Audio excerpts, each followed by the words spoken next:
Setiap hari kita melakukan ini. Kita swipe, kita tap, kita pay. Hidup kita jadi makin gampang. Tinggal pencet, semua beres. Tapi, pernahkah kita berpikir, di balik semua kemudahan dan kecepatan itu, ada risiko yang mengintai, bahaya yang mungkin tidak kita lihat, tapi selalu ada di sana. Untuk itu, mari kita bahas.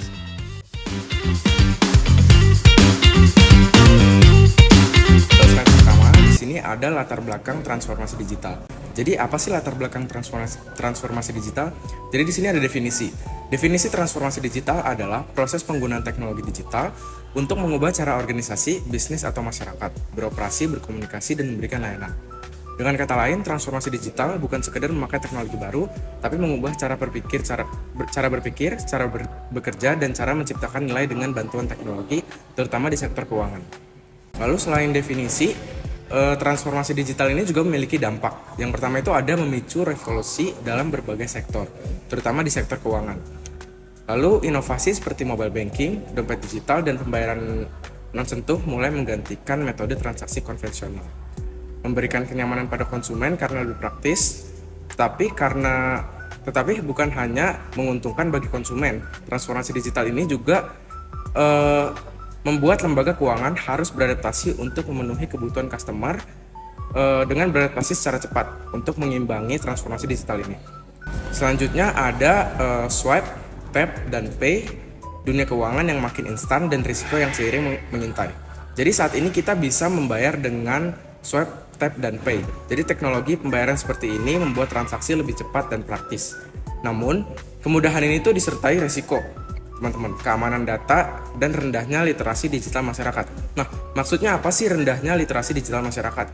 Jadi kalau kalian bisa lihat gitu ya, sekarang itu banyak orang yang udah menggunakan transformasi digital, tetapi masih banyak juga orang yang belum mengerti mengenai transformasi digital ini. Lalu ada peningkatan literasi dan pelindungan sistem sangat penting untuk mencegah dampak negatif dari transformasi digital. Seperti yang tadi saya sudah sebutkan, karena rendahnya literasi digital masyarakat, peningkatan literasi ini harus ditingkatkan untuk mengurangi dampak negatif bagi masyarakat itu sendiri. Lalu yang selanjutnya ada bentuk transformasi digital dalam sektor keuangan. Nah, ini tuh kalau misalkan dulu itu uang itu dari koin ke kertas, sedangkan kalau sekarang itu dari kertas ke digital. Jadi kalau kalian tahu, sekarang itu transformasi digital tuh nggak hanya berbentuk mobile banking, ada juga QRIS, Bitcoin, dan juga debit. QRIS itu berbentuk scan QR untuk kita membayar sesuatu, sedangkan debit bisa digunakan secara mobile banking, di mana kita bisa mentransfer uang tanpa harus datang ke bank secara langsung. Dan ada juga yang namanya Bitcoin. Nah, Bitcoin ini termasuk aset seperti emas, tetapi berbentuk secara digital, di mana kita bisa berinvestasi di dalam Bitcoin ini sendiri. Selanjutnya, kita akan membahas tentang percepatan digitalisasi perbankan di Indonesia. Transformasi digital perbankan di Indonesia berlangsung cepat. Kini, orang bisa buka rekening, pinjam uang, dan pakai layanan keuangan lewat aplikasi online. Melalui layanan seperti pembukaan rekening online, pinjaman digital, dan integrasi fintech lewat API, yaitu penghubung yang memungkinkan dua aplikasi atau sistem untuk saling berkomunikasi. Nah, API ini menghubungkan sistem bank dengan fintech, membuat layanan lebih cepat dan terintegrasi. Menurut Miskin dan Atkins menekankan bahwa lembaga keuangan harus cepat beradaptasi agar tidak tertinggal dari pasar berbasis teknologi. Miskin dan Atkins bilang, bank harus cepat berinovasi supaya tidak kalah dari startup teknologi. Lalu, Skardovi menyatakan bahwa keberhasilan digitalisasi di negara berkembang bergantung pada sinergi antara pemerintah, pelaku industri, dan regulator. Skardovi tekankan pentingnya kerjasama antara pemerintah, pelaku industri, dan pengawas agar digitalisasi sukses. OJK dan Bank Indonesia berperan penting melalui strategi inovatif, penyediaan sandbox atau lingkungan uji coba yang aman, serta mendorong ekosistem digital seperti QRIS dan open banking. OJK dan BI mendukung digitalisasi lewat aturan, ruang uji coba atau sandbox, dan sistem seperti QRIS serta open banking.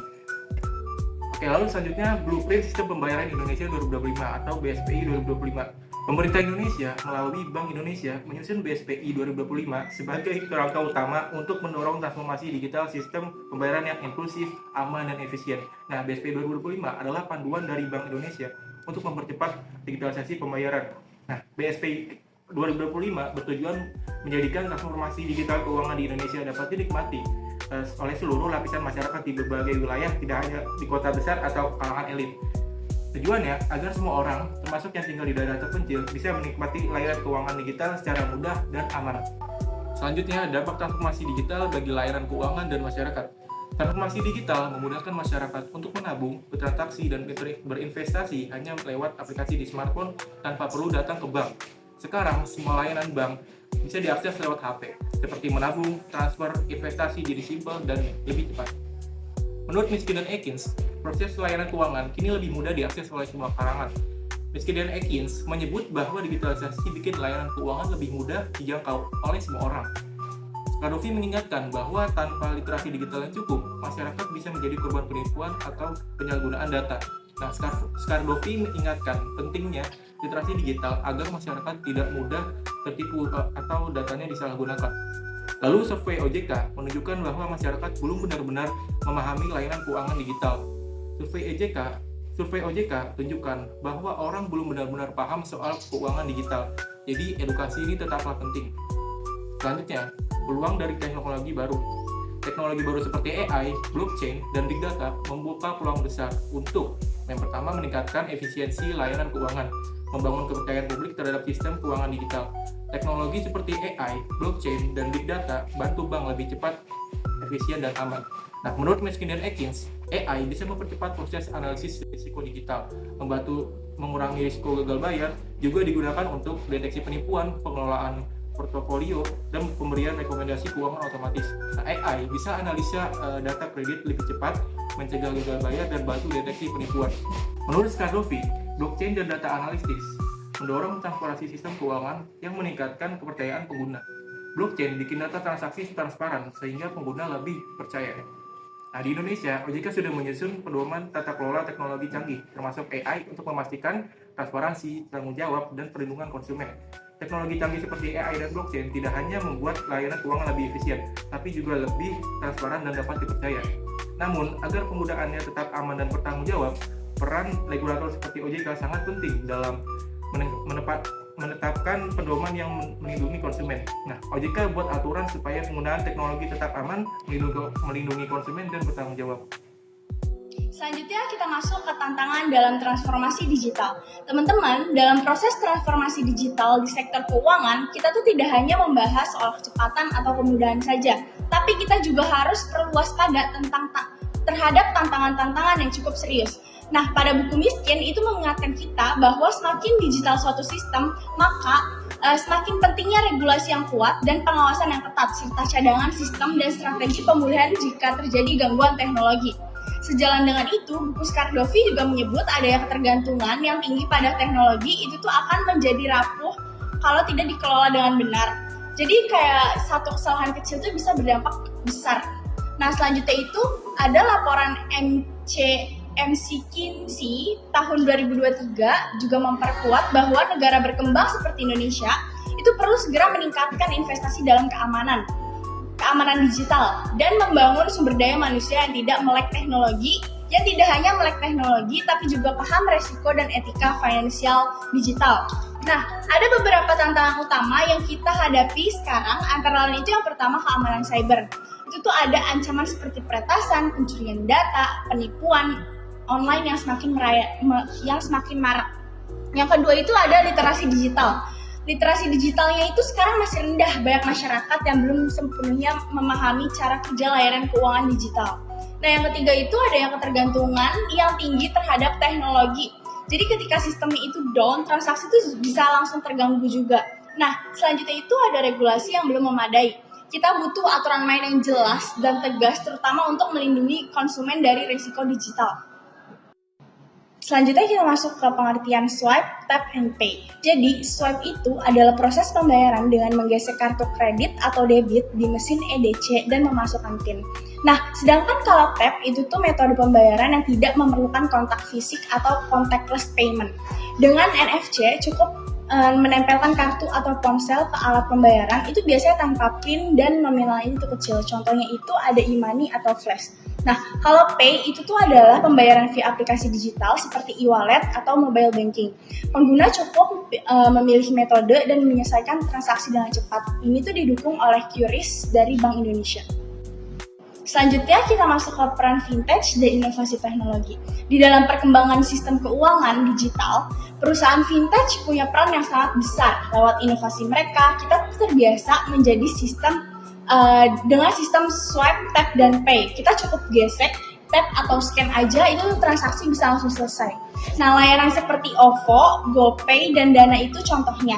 Nah, itu tuh berhasil membuat kita tuh transaksi keuangannya itu tuh bisa lebih cepat dan lebih mudah. Bahkan yang sebelumnya belum punya rekening bank itu tuh bisa juga memakai transformasi digital ini. Nah, menurut buku Miskin dalam buku Financial Market dan Institution, kemajuan teknologi seperti ini itu membuat pasar keuangan tuh jadi lebih efisien dan mendorong layanan keuangan menjangkau masyarakat yang lebih luas. Nah, tapi jangan lupa juga seperti yang dijelaskan pada buku Skardovi, transformasi digital yang sukses itu bukan cuma soal cepat atau canggih, tapi sistemnya juga harus aman, stabil, dan mudah digunakan. Jadi, inovasi teknologi itu juga harus dibarengi dengan penguatan infrastruktur dan perlindungan pengguna. Sekarang kita masuk ke manfaat utama mekanisme digital. Jadi sekarang kita akan bahas apa sih manfaat utama dari sistem digital seperti swipe, tap, dan pay ini. Yang pertama itu jelas ya, lebih praktis dan cepat. Jadi kita tuh nggak perlu lagi bawa uang tunai banyak-banyak atau bikin dompet penuh. Cukup dengan sentuhan satu layar atau sentuhan di layar, itu tuh transaksi itu bisa langsung selesai. Nah, yang kedua ini, sistem ini tuh meningkatkan inklusi keuangan. Artinya, orang-orang yang tinggal di daerah terpencil itu mereka masih bisa mengakses ini. Jadi mereka tuh nggak usah ke layanan perbankan yang jauh-jauh harus ke kayak ke kota gitu. Nah, yang ketiga ini mengurangi resiko kehilangan uang tunai. Jadi dengan ada transformasi digital ini, uang tunai itu yang biasanya kayak hilang misalnya jatuh atau apapun itu tuh lebih dikurangin gitu. Nah, selanjutnya itu yang keempat, sistem digital ini mendukung pertumbuhan bisnis dan ekonomi digital, terutama buat pelaku UMKM. Nah, dengan sistem ini tuh akan lebih cepat dan efisien. Mereka tuh bisa lebih melayani pelanggan dengan lebih baik dan menjangkau pasar yang lebih luas. Tapi meskipun banyak manfaatnya, kita tuh tetap tidak boleh lengah. Seperti yang sudah saya jelaskan sebelumnya, ada tantangan-tantangan besar yang menyertainya dan ada risiko yang mengintai yang akan dijelaskan oleh teman saya nanti. Jadi manfaat ini tuh bisa maksimal kalau kita tuh tetap waspada dan bijak dalam menggunakan teknologi. Nah, contoh penerapan di Indonesia itu saat ini banyak masyarakat sudah terbiasa menggunakan transformasi digital ini.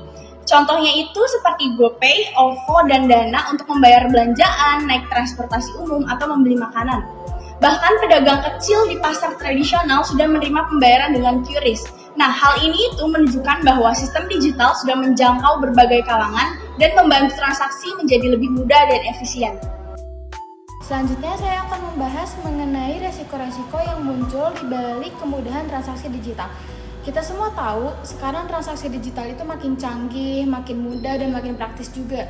Tinggal klik lewat aplikasi semuanya tuh udah bisa kebayar. Tapi ternyata kemudahan ini juga punya dampak negatif kalau nggak dikelola dengan baik. Nah, di sini ada beberapa risiko penting yang perlu kita perhatikan. Yang pertama itu ada risiko keamanan cyber. Risiko ini paling umum kita temui, misalnya akun kita itu diretas, terus data kita bisa bocor atau kita kena phishing. Nah, kalau bank atau aplikasi ini nggak punya sistem keamanan yang kuat, bisa banget kalau misalkan ini tuh bisa membahayakan nasabahnya. Terus yang kedua itu ada risiko pasar. Risiko ini muncul kalau terjadi perubahan kurs, suku bunga, atau harga. Misalnya kita transaksi lintas negara, tapi nilai tukar rupiah tiba-tiba melemah, akhirnya kerugian itu bisa terjadi. Terus yang ketiga itu ada risiko likuiditas. Ini terjadi kalau misalkan bank atau platform ini nggak bisa mencairkan uang kita tepat waktu. Contohnya pas kita mau tarik tunai, tapi ternyata dananya tuh nggak tersedia. Terus yang keempat ada risiko kredit. Risiko ini muncul kalau ada pihak yang nggak bisa bayar hutangnya dalam transaksi digital. Kadang ada pinjaman online yang dia tuh nggak perlu mengecek data-data dari si nasabah yang ingin meminjam ini.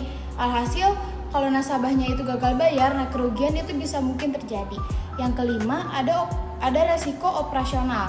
Resiko ini bisa dari gangguan sistem atau kesalahan internal, misalnya servernya down, aplikasi error, atau pegawai yang salah input data. Terus selanjutnya ada resiko kepatuhan dan regulasi. Nah, ini muncul kalau ada penyediaan layanan keuangan yang belum patuh sama aturannya, atau hukum yang belum bisa mengatur praktik digital secara penuh. Ini bisa bikin pengguna ini nggak terlindungi secara hukum. Nah, setelah kita tahu berbagai jenis resiko dalam transaksi digital, sekarang kita masuk ke dampak dari resiko-resiko tersebut. Yang pertama itu ada terjadinya serangan cyber atau kebocoran data. Ini biasanya menjadi pemicu awal, misalnya ada hacker masuk, data nasabah bocor, atau sistemnya itu bisa dibobol. Lalu selanjutnya bisa ada gangguan sistem pembayaran digital. Serangan tadi itu bisa membuat sistemnya ini jadi terganggu, misalnya aplikasinya itu jadi nggak bisa diakses, transaksi gagal, atau jadi delay. Terus yang ketiga, transaksi terganggu atau terhenti. Nah, akibatnya transaksi itu jadi melambat atau bahkan berhenti. Ini bisa bikin panik terutama di momen paling penting seperti gajian atau hari raya. Yang keempat, itu ada kerugian finansial bagi nasabah atau institusi. Kalau transaksi gagal atau data dicuri, baik nasabah maupun bank itu tuh bisa mengalami kerugian, misalnya saldo hilang atau bank harus ganti rugi ke nasabah tersebut.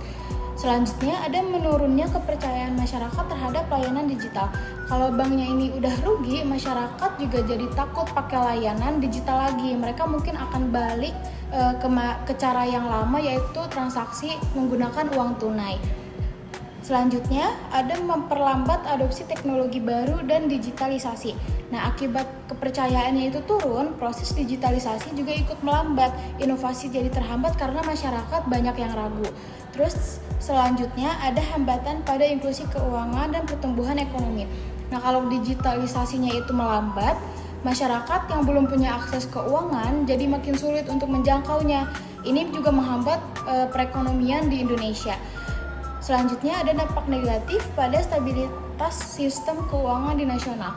Kalau resiko-resiko yang tadi ini nggak ditanganin dengan selanjutnya ada dampak negatif dan stabilisasi sistem keuangan nasional.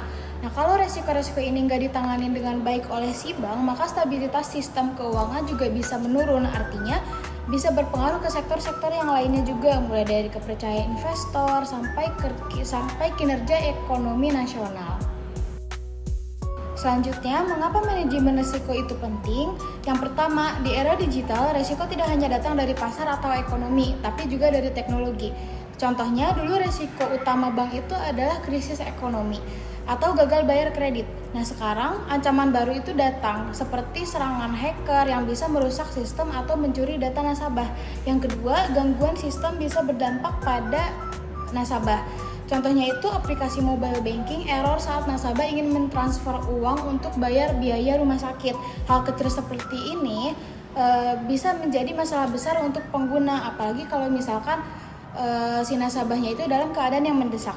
Yang ketiga, menjaga keamanan digital penting untuk melindungi nasabah dan menjaga kepercayaan. Nah, contohnya itu jika bank mampu mencegah kebocoran data, nasabah itu akan tetap percaya dan loyal. Nah, sebaliknya, kalau misalkan banknya itu gak bisa menjaga data tersebut dan tersebar di dark web, nasabah ini bisa jadi pindah ke bank yang lainnya. Terus yang keempat, OJK mewajibkan lembaga keuangan siap menghadapi resiko digital. Contohnya itu OJK mengeluarkan aturan soal manajemen resiko teknologi informasi. Jadi jika bank ini nggak punya sistem mitigasi resiko yang jelas, bank ini bisa dikenai sanksi atau tidak boleh diluncurkannya produk digital yang baru. Selanjutnya, ada bank dengan manajemen risiko yang baik cenderung lebih dipercayai investor dan nilai lebih stabil. Contohnya itu investor lebih tertarik menanamkan modal ke bank yang punya sistem keamanan cyber yang lebih aman dan laporan manajemen risiko yang transparan. Ini karena mereka yakin data mereka tuh akan aman dan perusahaan punya masa depan yang lebih terjaga. Oke, sekarang kita masuk ke bagian tantangannya. Nah, walaupun penting, manajemen resiko ini juga punya tantangan yang nyata, seperti kecepatan teknologi. Perkembangan teknologi digital itu cepat banget. Kadang, sistem keamanan belum sempat diperbaharui, tapi teknologinya itu udah berubah duluan. Jadi, bank harus lebih cepat untuk beradaptasi. Nah, yang kedua itu ada serangan cyber yang semakin canggih. Hacker dan pelaku kejahatan digital juga ikut berkembang seiring berkembangnya teknologi yang semakin canggih. Nah, serangannya makin sulit dideteksi, semakin lebih spesifik, bahkan kadang menargetkan kelemahan internal sistem. Yang ketiga itu ada kekurangan tenaga ahli. Masih banyak institusi yang kekurangan tenaga ahli di bidang cyber security dan teknologi informasi. Padahal orang-orang inilah yang menjadi benteng utama dalam menghadapi resiko digital. Nah, kalau tadi kita bahas tantangan dan pentingnya manajemen resiko digital, sekarang kita akan masuk ke bagian solusi, yaitu strategi dan teknologi untuk mengelola resiko digital. Yang pertama itu ada menggunakan teknologi canggih. Sekarang banyak lembaga keuangan yang mulai pakai teknologi untuk mendeteksi dan mencegah ancaman digital. Contohnya itu ada big data dan AI. Nah, teknologi ini digunakan untuk mendeteksi pola transaksi yang mencurigakan. Misalnya kalau ada akun yang tiba-tiba transfer dalam jumlah yang besar ke luar negeri. Nah, sistem bisa langsung kasih peringatan dengan otomatis. Yang kedua itu ada blockchain. Nah, teknologi ini menyimpan data dalam bentuk yang sulit diubah atau dihapus, cocok untuk transaksi penting seperti aset kripto dan kontrak digital. Yang ketiga itu ada cloud computing. Nah, teknologi ini bikin pengelolaan data kita tuh menjadi fleksibel dan cepat. Tapi karena data ini disimpan di luar server, jadi perlu keamanan tambahan seperti enkripsi dan firewall agar tidak mudah diserang oleh hacker. Oke, selanjutnya ada pendekatan terpadu Skardovi 2017. Nah, menurut Skardovi, manajemen resiko yang sukses butuh pendekatan yang lebih menyeluruh, bukan hanya dari sisi teknologi aja. Di sini ada 3 poin penting. Yang pertama itu ada sistem teknologi yang kuat.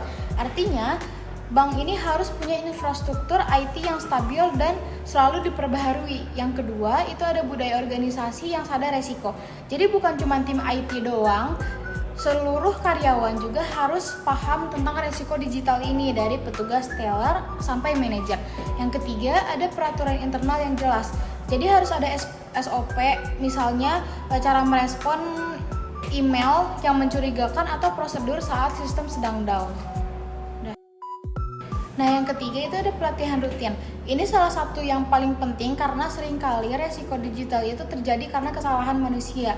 Edukasi karyawan sangat penting karena banyak resiko berasal dari human error, seperti tertipu oleh phishing. Nah, banyak kasus phishing atau penipuan lewat email palsu terjadi karena karyawan tidak tahu mana link yang aman dan mana link yang tidak aman. Semua pihak harus tahu cara merespon ancaman digital. Jadi, bank atau perusahaan harus rutin mengedukasi karyawan buat simulasi ancaman digital dan pastikan semua tahu cara meresponnya dengan benar. Oke, selanjutnya ada peran regulator dan kolaborasi global. OJK menerbitkan POJK nomor 4 atau POJK 05 2021 yang mewajibkan lembaga jasa keuangan non-bank memiliki sistem perlindungan data, penanganan insiden, dan rencana pemulihan bencana digital. Nah, tapi nggak cukup hanya di dalam negeri karena ancaman digital itu lintas negara. Jadi OJK juga bekerja sama dengan lembaga internasional seperti OECD, World Bank, dan FINMA dari Swiss. Tujuannya adalah menyamakan standar keamanan digital dan mempercepat pertukaran pengetahuan global. Selanjutnya ada edukasi publik tentang resiko digital. Nah, selain regulasi, nasabah juga harus tetap dilibatkan. Manajemen resiko akan tetap gagal kalau nasabahnya ini nggak tahu cara melindungi data pribadinya. Nah, contohnya itu kalau nasabah salah klik link phishing atau bagikan password ke orang lain, sistem seaman apapun itu tetap bisa ditembus. Karena itu, OJK bersama Asosiasi Kripto Indonesia mengadakan program Bulan Literasi Kripto atau BLK. Nah, tujuannya itu untuk mengedukasi masyarakat tentang resiko digital, menjelaskan cara aman menggunakan teknologi keuangan digital, khususnya untuk yang mulai terlibat di dunia kripto.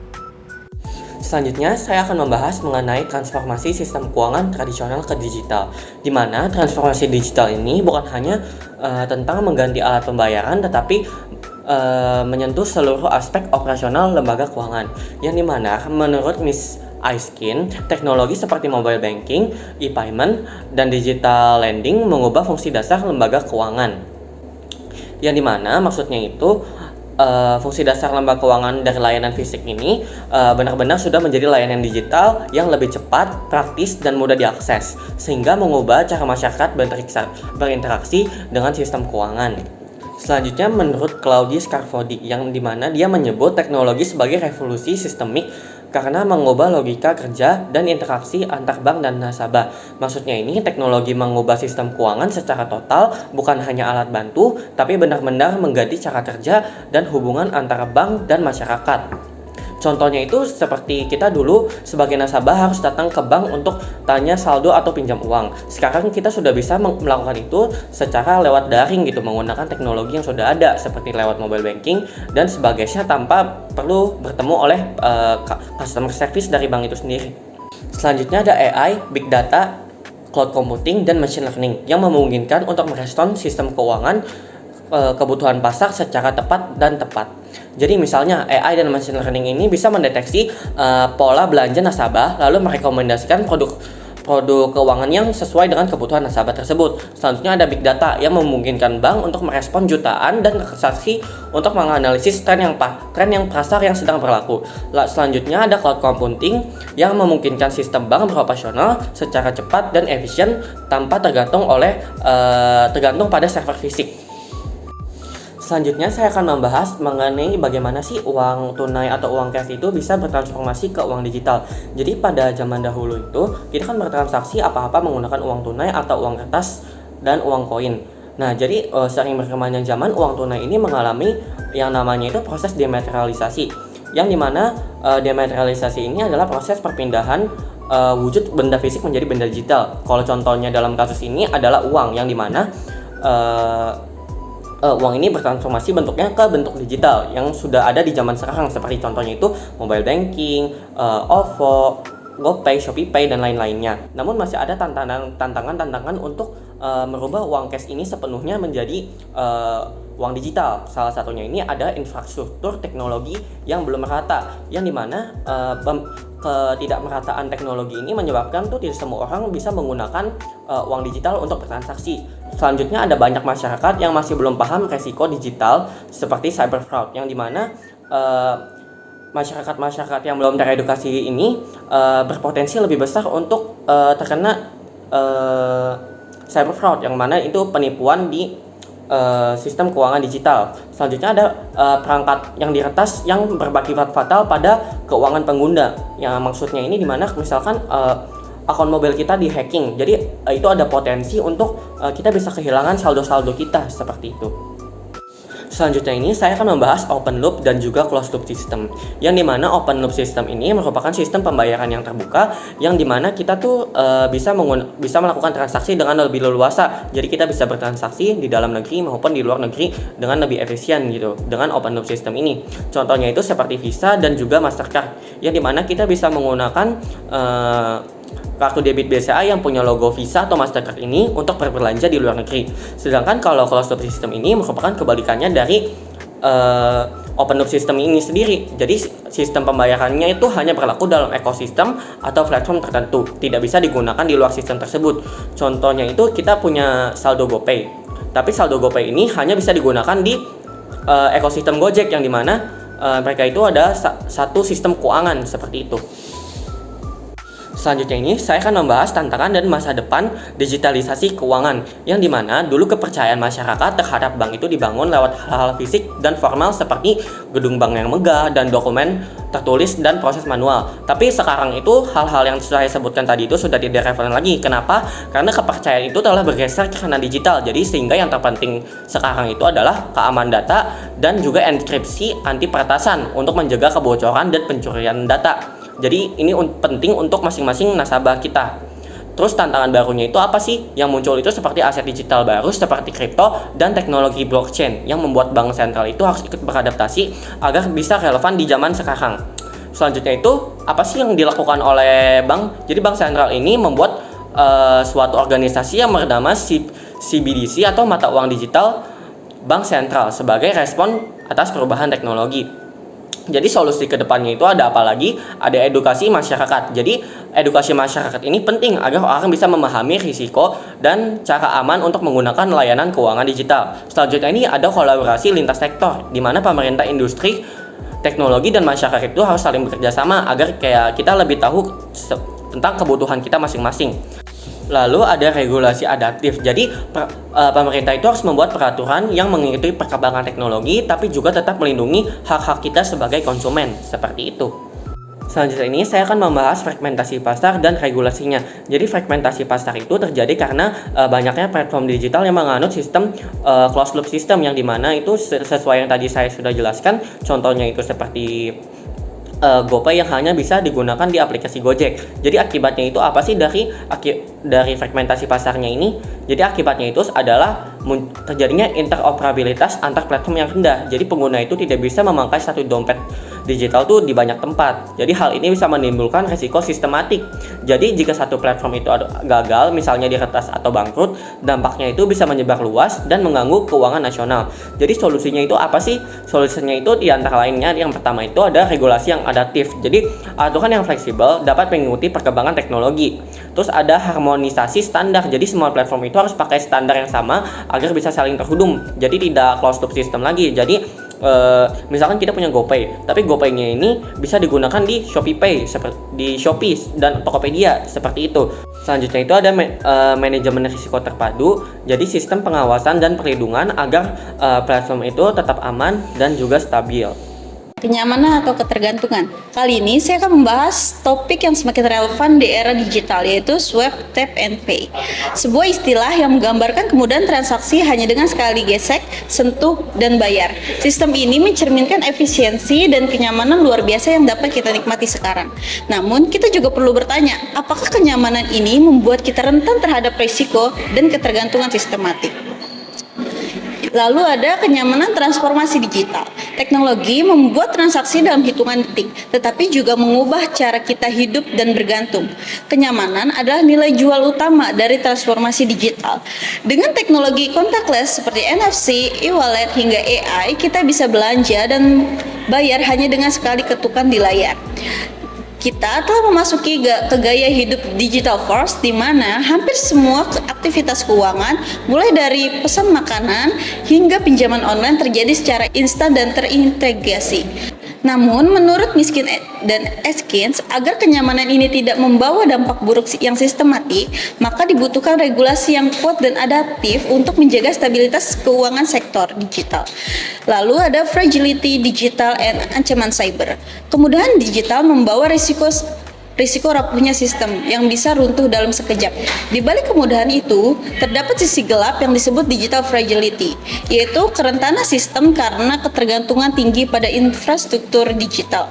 Skardovi juga menyebutkan bahwa kesalahan teknis, human error atau serangan cyber bisa membuat sistem digital menjadi lumpuh total. Bahkan muncul istilah cybergeddon, yaitu skenario kehancuran yang besar akibat kegagalan sistem digital secara menyeluruh. Risiko nyata yang kita hadapi saat ini adalah antara lain pencurian data, pemalsuan identitas, dan ransomware.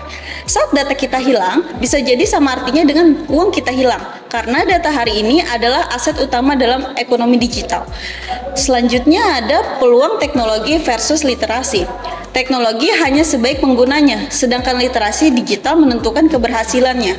Teknologi seperti AI dan Big Data telah mempercepat proses analisis risiko kredit serta proses personalisasi layanan keuangan. Sementara blockchain menawarkan transparansi dan keamanan tingkat tinggi dalam transaksi. Namun sayangnya kemajuan ini belum bisa diimbangi dengan tingkat literasi digital masyarakat yang masih rendah. Masih banyak pengguna yang belum memahami hak-hak mereka sebagai konsumen digital, termasuk cara melindungi data pribadi mereka masing-masing. OJK telah memulai merancang pedoman untuk penggunaan AI dalam layanan keuangan, perlindungan data, dan memastikan akuntabilitas penyediaan layanan fintech. Ini adalah langkah penting namun tetap membutuhkan keterlibatan aktif dari semua pihak. Lalu selanjutnya ada pengelolaan risiko dan studi kasus. Inovasi tanpa manajemen risiko hanya menunda kegagalan. Agar sistem swipe, tap, and pay ini berkelanjutan, manajemen risiko harus menjadi kunci utama. Ini mencakup budaya sadar risiko di seluruh organisasi, pelatihan berkala, monitoring secara real time, dan audit internal yang konsisten. Pengamanan juga perlu melibatkan sistem autentikasi berlapis dan rencana pemulihan insiden yang jelas. Nah, mari kita lihat dua studi kasus dari bank terbesar di Indonesia. Yang pertama ada Bank Mandiri, memiliki unit khusus yang menangani risiko teknologi termasuk pegawai infrastruktur TI secara menyeluruh. Sedangkan di BCA, mereka berinvestasi secara besar-besaran di bidang keamanan cyber dan terus berinovasi dalam aplikasi digitalnya agar tetap aman namun tetap user friendly. Swipe Tap bukan hanya sekadar tren, melainkan reputasi masa depan dengan sistem keuangan. Namun kemajuan ini hanya akan membawa manfaat jangka panjang jika dibangun atas fondasi keamanan, transparansi dan literasi digital. Selanjutnya di sini ada kepercayaan digital, yaitu mata uang baru di era modern. Nah, makna kepercayaan digital. Di era digital saat ini, kepercayaan digital telah menjadi fondasi utama dalam interaksi ekonomi maupun di sosial. Yang menariknya, kepercayaan tidak lagi hanya dibangun oleh lembaga formal seperti bank maupun pemerintah, tapi oleh sistem digital seperti protokol transparan dan sistem reputasi berbasis data. Menurut Cardovi, kepercayaan ini bahkan menjadi mata uang yang paling vital karena tanpa kepercayaan transaksi digital akan runtuh. Selanjutnya ada peran blockchain dalam kepercayaan. Nah, salah satu teknologi yang paling berperan dalam membangun kepercayaan digital salah satunya itu ada blockchain. Blockchain adalah sistem pencatatan digital yang transparan, transkripsi dan tidak bergantung pada satu otoritas pusat. Semua transaksi diverifikasi melalui konsensus sehingga sulit dimanipulasi. Lalu kita juga bisa melihat pada studi kasusnya Ripple, yaitu memfasilitasi transfer lintas negara dengan biaya yang rendah, lebih cepat dan transparan. Hal ini tentu membutuhkan kepercayaan bagi pengguna terhadap platform yang mereka gunakan. Selanjutnya ada sistem reputasi digital, yaitu selain adanya teknologi blockchain, kepercayaan juga salah satu bentuk dari sistem reputasi digital. Kita semua sudah familiar dengan rating penjualan di marketplace ataupun reputasi pengguna di berbagai platform digital. Sistem ini memungkinkan kepercayaan yang lebih objektif dan demokratif. Namun tantangannya adalah bagaimana cara kita menjaga validitas data dan mencegah manipulasi algoritma yang bisa merusak reputasi secara tidak adil untuk perusahaan kita. Selanjutnya ada tantangan kepercayaan digital. Meskipun menjanjikan, kepercayaan digital juga menghadapi tantangan besar di teman-teman. Misalnya seperti blockchain bekerja lintas batas negara dan sering anonim, sehingga hukum sulit mengaturnya. Selanjutnya ada masalah lainnya, yaitu skalabilitas. Blockchain bisa lambat saat trafiknya mencapai titik tinggi. Maka menurut Miskin, butuh kerangka regulasi yang adaptif, yaitu menjunjung tinggi transparansi, akuntabilitas, serta kolaborasi antara pemerintah, lembaga keuangan, serta penyedia teknologi. Oke, selanjutnya ada fungsi bank tradisional terancam oleh inovasi teknologi. Menurut Cardovi, ada beberapa fungsi utama nih dari bank yang selama ini menjadi tulang punggung dalam sistem keuangan. Mulai dari tempat menyimpan uang, melakukan proses clearing dan settlement, menganalisis risiko kredit, hingga mengalokasikan kredit ke sektor-sektor yang lebih produktif. Namun, semua fungsi ini mulai terancam. Kenapa? Karena inovasi teknologi menghadirkan solusi-solusi yang lebih cepat, murah, dan terkadang lebih percaya dibandingkan dengan proses konvensional yang dilakukan oleh para bank-bank terdahulu. Lalu selanjutnya ada ancaman teknologi dan fintech. Kita sekarang masuk ke bentuk ancamannya nih teman-teman. Banyak perusahaan teknologi kini membangun sistem pembayaran tertutup atau closed loop. Contohnya dompet digital yang membuat nasabah bisa transaksi tanpa perlu bank sebagai perantaranya. Selain itu, fintech seperti peer-to-peer lending menurut Arner sudah mengambil peran dalam penyaluran pinjaman langsung antar pengguna. Begitu juga dengan robo advisor, yaitu mampu memberi saran investasi berbasis algoritma. Implikasinya jelas, nasabah jadi lebih mandiri dan tidak bergantung sepenuhnya pada pihak bank. Inilah yang disebut sebagai disintermediasi keuangan. Selanjutnya ada dampak terhadap bank.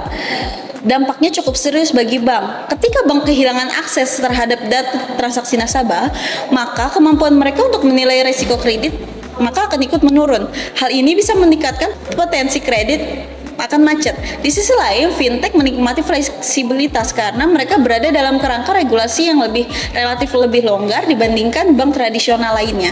Maka bank menghadapi persaingan yang tidak setara dengan fintech dan bisa kehilangan pangsa pasar bahkan sumber pendapatan utama mereka. Selanjutnya ada jalan transformasi bank. Tapi bukan berarti bank tidak bisa bertahan ya teman-teman. Menurut Thomas Philippon, bank harus mentransformasi diri mereka menjadi ekosistem digital yang lebih menyatu dan fleksibel.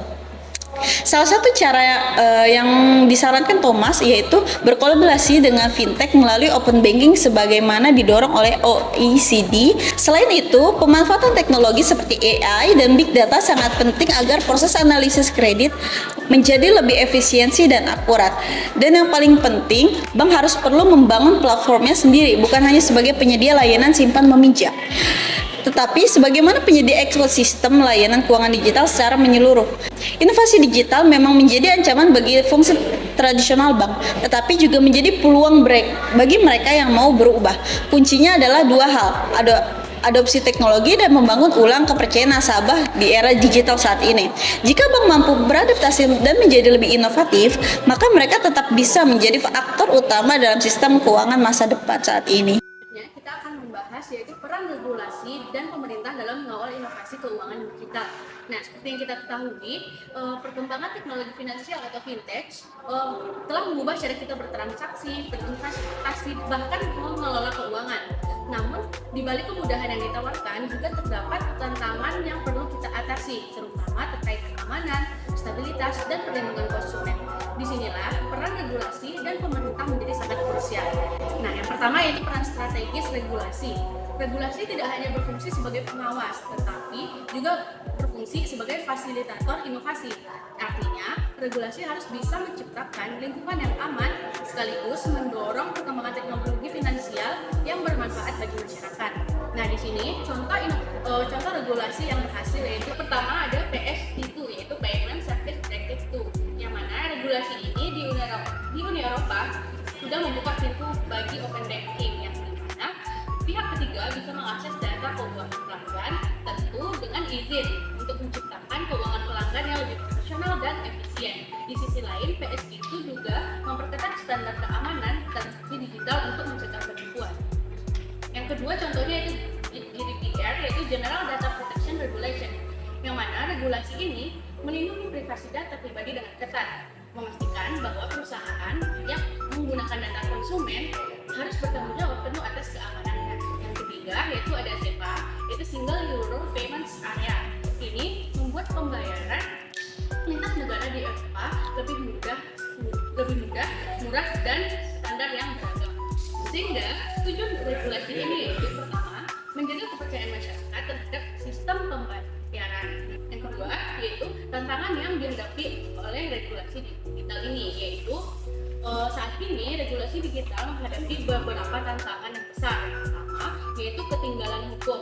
Inovasi seperti cryptocurrency, DeFi, AI underwriting, dan NFT berkembang sangat cepat, sementara pembaruan dari regulasi seringkali membutuhkan waktu yang lama. Akibatnya, muncullah celah hukum yang bisa dimanfaatkan untuk praktik yang tidak bertanggung jawab. Yang kedua yaitu ketidakpastian hukum. Misalnya, banyak negara masih belum memiliki regulasi yang jelas terkait kripto atau DeFi, sehingga menciptakan kebingungan baik bagi pelaku bisnis maupun konsumen. Dan yang ketiga yaitu dilema regulasi, yang mana jika regulasi terlalu ketat bisa menghambat inovasi dan mengurangi akses masyarakat terhadap keuangan layanan modern. Nah, namun jika terlalu longgar, berisiko memicu pencucian uang, penipuan, ataupun serangan cyber yang mengancam stabilitas sistem. Yang ketiga yaitu ada solusi dan pendekatan modern. Menurut Skardovi, regulasi harus menjadi pendamping inovasi. Artinya, regulasi tidak boleh menjadi tembok penghalang, melainkan regulasi ini harus menjadi jembatan yang memastikan inovasi tetap berjalan. Sehingga untuk memastikan inovasi tersebut dapat berjalan, beberapa pendekatan yang dapat dilakukan yaitu pertama, regulatory sandbox adalah dua uji coba yang diawasi oleh regulator di mana perusahaan fintech bisa menguji produk baru mereka dalam lingkungan yang terkendali sebelum dilanjutkan ke pasar. Contohnya itu Bank Indonesia juga telah menerapkan sandbox ini untuk fintech di Indonesia. Yang kedua ada itu RegTech atau Regulatory Technology, yaitu dengan cara memanfaatkan teknologi seperti AI dan Big Data untuk memantau transaksi dan aktivitas keuangan secara real time, yang mana ini dapat membantu regulator untuk mendeteksi resiko lebih cepat. Yang ketiga yaitu ada kebijakan prediktif, yang dimana regulator tidak boleh hanya bersikap reaktif, tetapi regulator juga harus memprediksi risiko sejak dini. Misalnya dengan analisis data untuk mengantisipasi dan tempat inovasi sebelum menjadi masalah semakin besar. Nah, selanjutnya yang keempat yaitu pentingnya kolaborasi dan literasi. Selain regulasi, kolaborasi antar negara serta literasi juga memainkan peranan yang sangat penting. Yang pertama, menurut Arnett dan kawan-kawan pada tahun 2017 menekankan bahwa inovasi keuangan digital tidak mengenal batas negara, sehingga regulasi nasional saja tidak cukup. Tanpa harmonisasi global, muncul risiko arbitrase regulasi, yakni pelaku bisnis memanfaatkan celah hukum di negara dengan aturan paling longgar untuk menghindari pengawasan. Dan kedua itu peran pemerintah dalam memegang peran kunci dalam membangun ekosistem keuangan digital yang aman dan bermanfaat melalui dua pendekatan utama. Yang pertama yaitu dengan meningkatkan literasi digital masyarakat melalui kampanye nasional yang menyasar ke lapisan masyarakat, yaitu mulai dari melalui konten edukasi singkat di media sosial hingga model pembelajaran praktis di aplikasi e-government. Yang kedua yaitu dengan memitigasi resiko penyalahgunaan teknologi. Sistem pengawasan kolaboratif bersama pelaku industri fintech dan program pelatihan khusus untuk kelompok rentan seperti UMKM dan lansia, yang mana upaya ini diperkuat dengan kolaborasi strategis antara pemerintah, swasta, akademisi, dan komunitas untuk menciptakan sistem perlindungan konsumen yang komprehensif.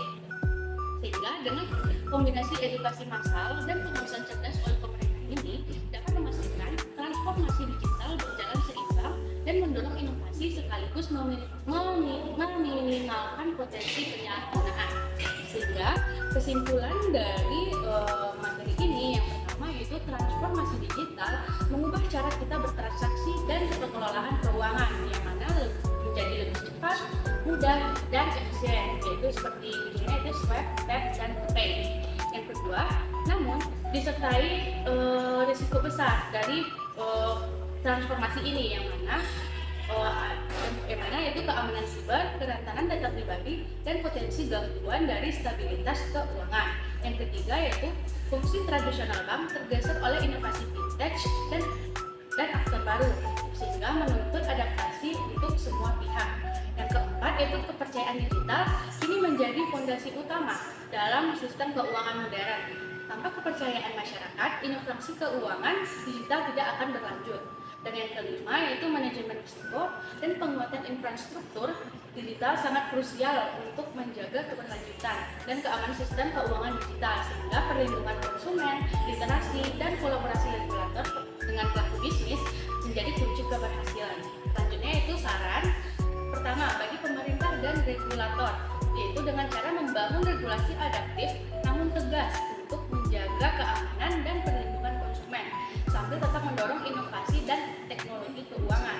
Yang kedua bagi institusi keuangan, yaitu dengan cara meningkatkan inovasi digital dan keamanan sistem, yaitu dengan cara mengedukasi nasabah untuk memahami risiko layanan keuangan digital. Dan yang selanjutnya yaitu bagi pengguna, yaitu dengan cara meningkatkan literasi digital dengan cara yaitu menjaga data pribadi dan tetap waspada dalam menggunakan layanan keuangan digital.